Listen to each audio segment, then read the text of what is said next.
problem number 21 is that an agreement was entered into between the father of the plaintiff, then a minor, acting as a guardian and on her behalf, and the defendant, whereby the latter promised to marry the plaintiff. The parties were Roman Catholics. Is the agreement enforceable? Can the girl maintain a suit for damages for breach of promise to marry on attaining majority? The facts of the given problem are identical to those of the leading case, Rose Fernandez versus Joseph, and also the Privy Council in Mohri Bibi versus Damodar Das Ghosh held that the Indian Contract Act makes it essential that all contracting parties should be competent to contract and expressly provides that a person who, by reason of infancy, is incompetent to contract cannot make a contract within the meaning of the act. But this proposition, being in very general terms, would lead to startling results if strictly interpreted, for in that case, instead of guarding the interest of minors, it would do them much injustice. Taken to its logical conclusions, the rule would mean that if a bond were passed in favor of a minor, he cannot enforce the same even though the consideration had been wholly received by the other party. However, no such difficult position has arisen in India since courts here have as a rule confined the Privy Council ruling only to cases where the minor is charged with obligations and the other contracting party seeks to enforce those obligations against the minor, where the contract is for the benefit of the minor. The courts have held that the minor is entitled to sue upon it in the given case on considering the customs and manners of the country and the duties of parents as understood in the community in question.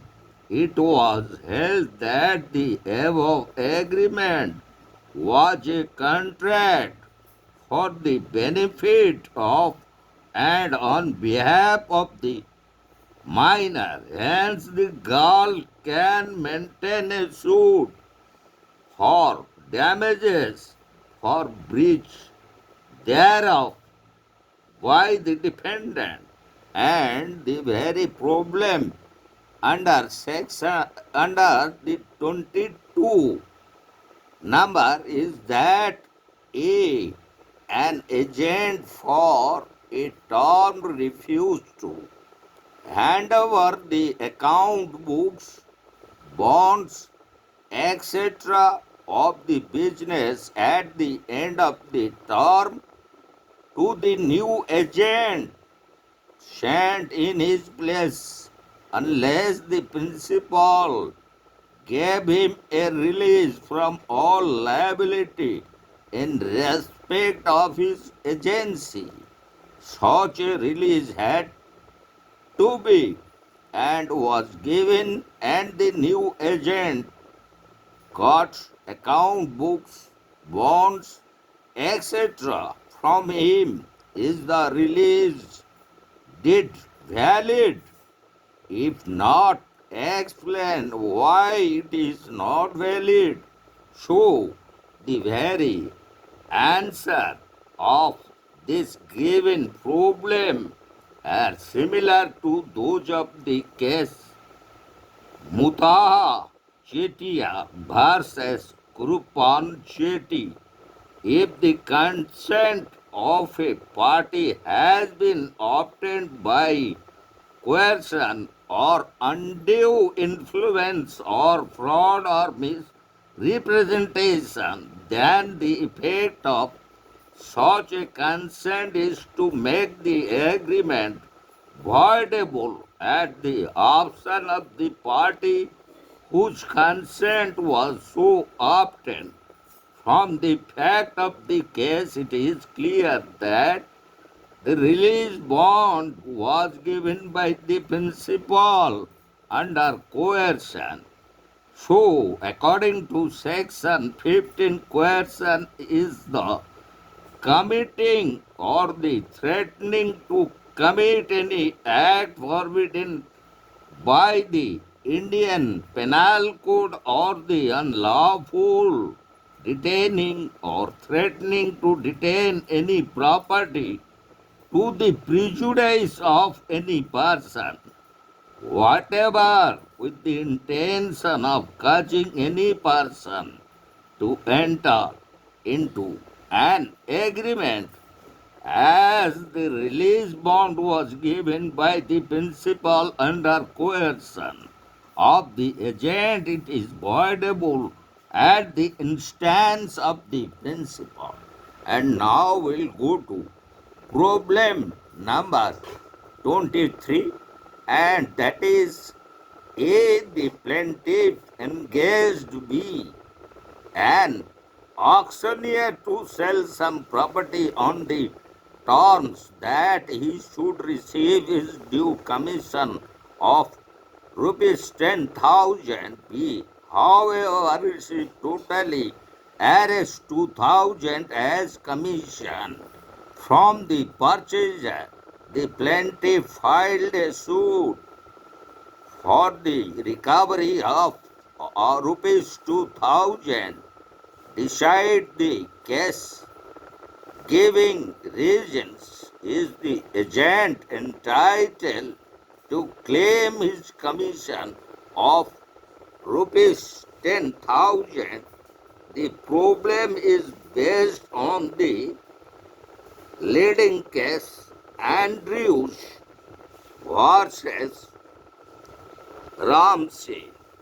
The case is based upon section 216 of the Indian Contract Act dealing with agents' duties to principal. The section reads as if an agent without the knowledge of his principal deals in the business of the agency on his account instead of an account of his principal, the principal is entitled to claim from the agent benefit which may have resulted to him from the very transaction.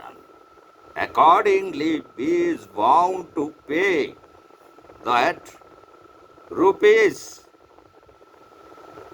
2,000 to A as every item of profit made by the agent must be held by him on account of the principal. Moreover, an agent who deals on his own account in the business of the agency would even lose his remuneration, notwithstanding that he is not entitled to his commission. And now we'll go to problem 24, and that is B owes to C a debt guaranteed by A. The debt becomes payable. C does not sue B for the debt for 1 year after the debt became payable is A. Discharged from the suretyship. So, the very provision of this is under Section 137 of Indian Contract Act.